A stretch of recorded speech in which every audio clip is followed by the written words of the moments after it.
In order to understand the Fetch API, we first need to understand what Ajax is all about. Well, Ajax is just about um, initiating asynchronous request in JavaScript. In the past, the response was in XML. This is the reason for the X. Today, usually the response is in JSON. Just imagine that we have the HTTP server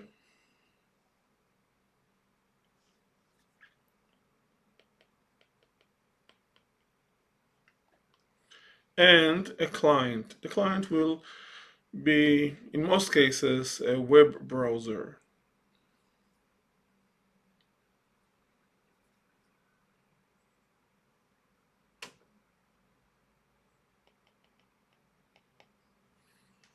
Now, assuming that the client is a web browser, we can imagine that the web browser has code in JavaScript executed that initiates the HTTP request to specific HTTP server.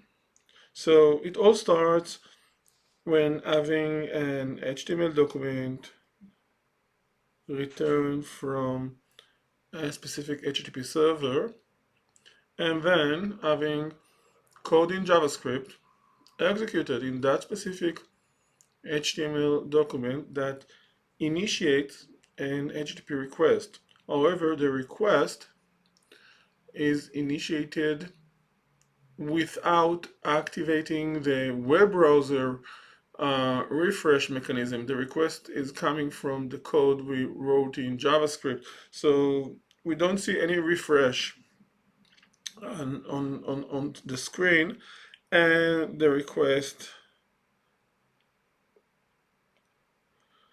actually comes from the code in JavaScript. Now, that request, when initiated in asynchronous way, it means that the response will be returned, but the code that initiated the request doesn't wait for the response. It continues, the execution continues, and when the response is returned, then we should have some code that handles that response.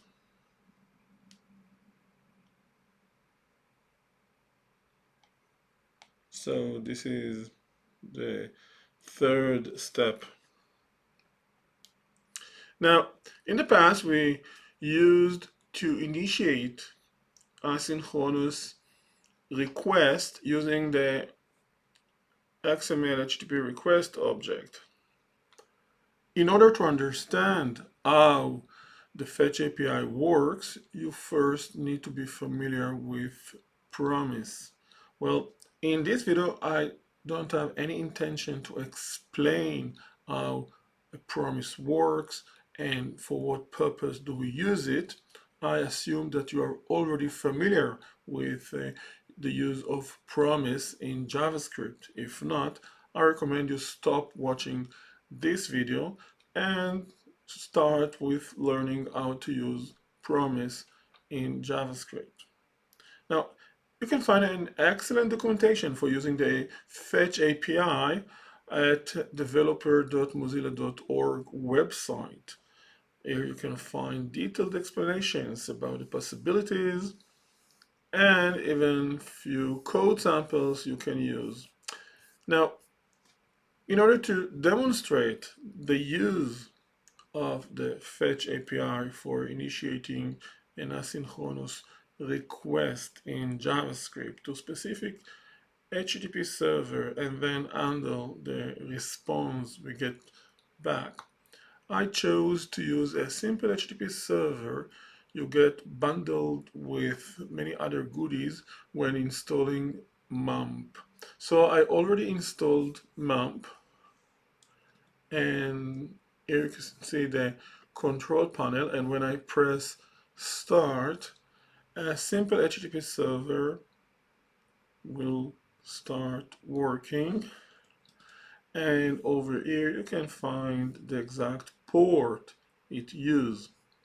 Now, in order to write small code snippet that use the Fetch API, I chose to use the WebStorm IDE. So let's start by creating a new project.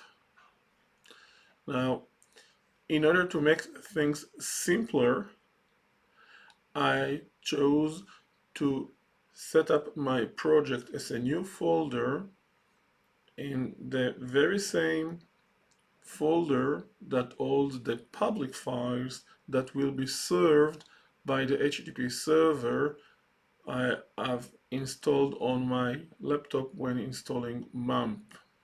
In other words, I will create the new project, which is actually a folder inside the htdocs folder I have when installing MAMP. htdocs is the folder that holds the public files. I will create a new folder. In this specific folder, I will call it Fetch API Demo.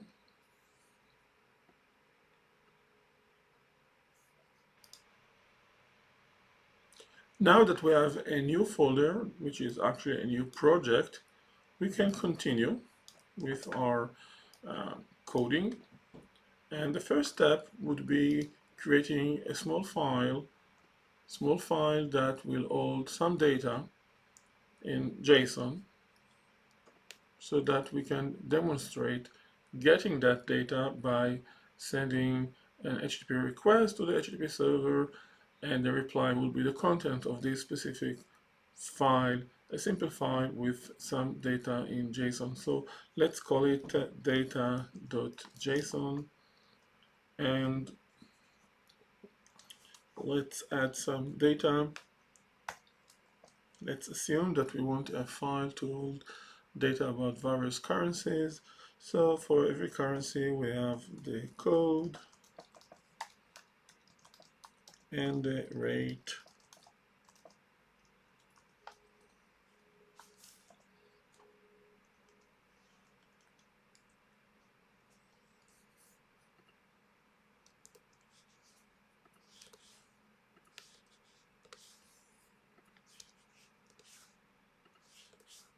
So we have USD, we have Euro,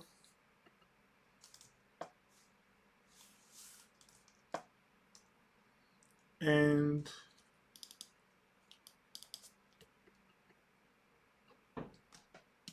we have Canadian dollar.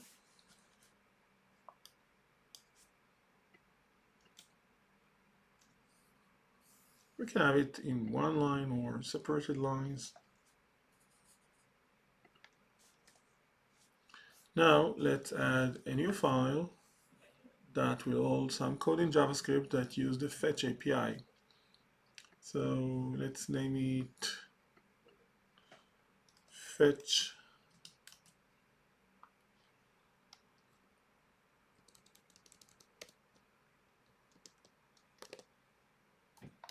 demo.html, and let's add some code in JavaScript. Now let's start coding. Let's start with calling the fetch function.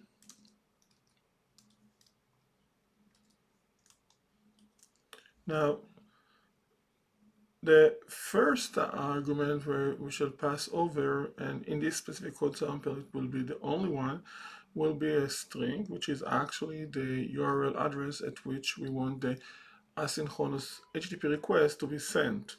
Now, assuming that we shall get fetch demo.html served back from the very same HTTP server that holds a data.json, we can just write the name of the file data.json as the URL at which we want the request to be sent.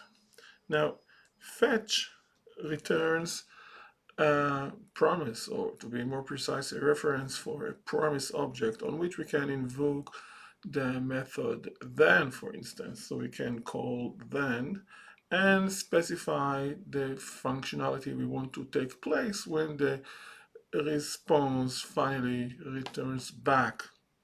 After all, indirectly by calling fetch, we initiate an asynchronous HTTP request to the very specific HTTP server that holds data.json. It will be the same HTTP server that holds fetchdemo.html. Now over here we can specify the functionality we want to take place. For instance, we can just pass over a reference for an object that represents a function that will simply type something to the screen. Let's say reply arrived. Now,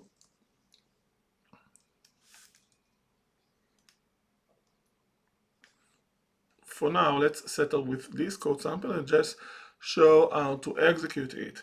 So let's get back to the control panel of MOMP. Let's make sure that the HTTP server is up and running. And as you can see, it is up and running. And then let's specify the URL address for getting the HTML file. So it would be localhost, and then we specify the port. We can find the port being used by going to the control panel of MOMP, and then over here you can see that Apache HTTP server listens on port 8888. So let's specify the port, and then let's specify the name of the folder we created as a new project using WebStorm. And that folder, its name is FetchAPI Demo. So let's specify Fetch API Demo. Now let's specify the name of the HTML file, fetchdemo.html. Now, when pressing return, an HTTP request will be sent from this specific web browser to the HTTP server that is currently up and running, the one that was installed as part of the MOMP application, and the reply will be sent back to the code we have in JavaScript, and something should happen. In this specific case, we can expect having printed to the console the message reply arrived. So let's open the developer tools and select console in order to see the message reply arrived. Now, instead of just printing reply arrived, let's see how can we use the fetch API for getting the exact data that was sent back to the web browser. So let's get back to the code, and instead of passing over a simple function as this one, let's pass the function saying that we want the argument that will be passed over to that specific function, which is actually a reference for an object that represents the response, to be assigned to the response parameter. And then let's write response.json. We call the JSON method. We actually say, by doing so, that the returned value of this specific function is the value that the JSON function returns. Now, the JSON function actually returns a promise, a reference for a promise object that wraps the data that was received in JSON format. So we can actually take that data over here by calling then again on the promise object that was returned when calling this then function, and calling on that promise object the function then, and pass over the functionality we want to take place right after this functionality completes.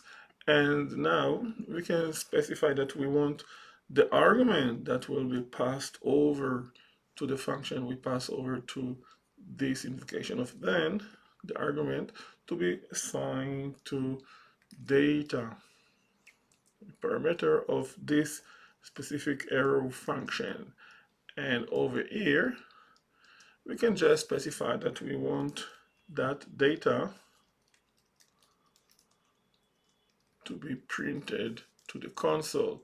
Now, calling JSON over here returns a promise object that represents the asynchronous um, um, retrieval of the data, and the reply, the outcome that that specific promise object wraps will be actually sent over here to this parameter, and we just print it to the screen. This is the way the Fetch API works. So now when executing this code sample, we can see that we got the data itself. Now, instead of just printing all data to the console, we can extract the exact numbers we want. We can do so by changing the code into something like the following. Let's replace this line with printing the code of the first currency. So data is actually a parameter that is assigned with a reference for an array object. So we can specify that we want to get the first object, the array old, and specifically in that object, let's specify that we want to get the code. So we just need to type code. Now, if we execute this new code sample, then you can see that instead of having the entire data printed to the screen, we get just the code of the first currency. So we can continue and say that we want to print the currency code together with the specific exchange rate of that currency. So we just need to type the following data in the place with the index 0 dot rate. After all, this is the way the data is organized. So now when having a small refresh, we can see that we get the exchange rate of USD printed to the screen. If we want to handle errors, we can easily do so by using the catch method. We just need to call the catch method on the promise object that was returned by the previous call to the then method. So over here, we can specify exactly what we want to happen when there is error, some error. So we can, for instance, say that we want to have printed to the console the word error. Now, if we just change a bit the URL at which the request is sent to something that doesn't exist, we can expect the error to take place. And when refreshing our code sample, as you can see, we get error printed to the console. Now, there are many more possibilities when using the Fetch API. And when going over the documentation you can find at developer.mozilla.org, you can find detailed information about those possibilities. You can find detailed information about the methods you can call on the response object, the object that represents the response that was received. It isn't just the JSON method we have just demonstrated. There are a few more methods you can use. And of course, there are many more possibilities related to the headers and to the request.